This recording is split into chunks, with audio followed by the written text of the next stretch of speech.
আসসালামু আলাইকুম। আশা করি সকলে ভালো আছেন। এখন ভিডিওতে যে আমটা দেখতে পাচ্ছেন এটা আমেরিকান রেড পালমার, খুবই সুন্দর দেখতে এবং এর শেপটাও অনেক সুন্দর হয়। এখন প্রায় 300-350 গ্রাম করে ওজন হয়ে গেছে ইনশাআল্লাহ।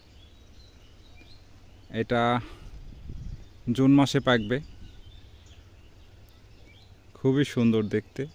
এটা যখন পাকে তখন একদম মিয়াজাকির মতো মোটামুটি কালার আসে। খুবই সুন্দর একটি জাত। গাছটাও অনেক ভালো হয়, ঝোপালো হয় এবং প্রতি বছরই এর বিয়ারিং হ্যাবিটটা খুবই ভালো। প্রতি বছরই আম হয়। এ দিয়ে আমি দ্বিতীয়বার আম পেলাম।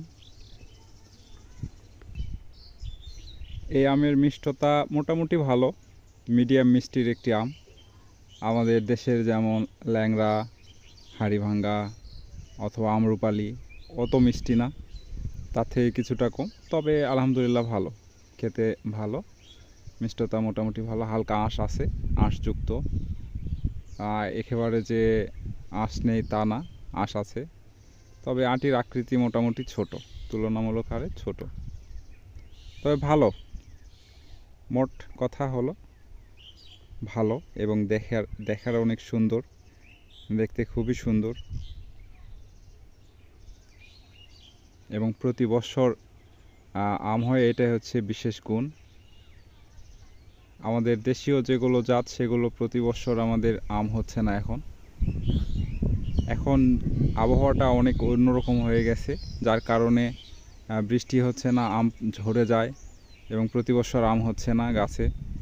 বৈশ্বিক তাপমাত্রার কারণে, জলবায়ুর পরিবর্তনের কারণে অনেক সমস্যা হচ্ছে।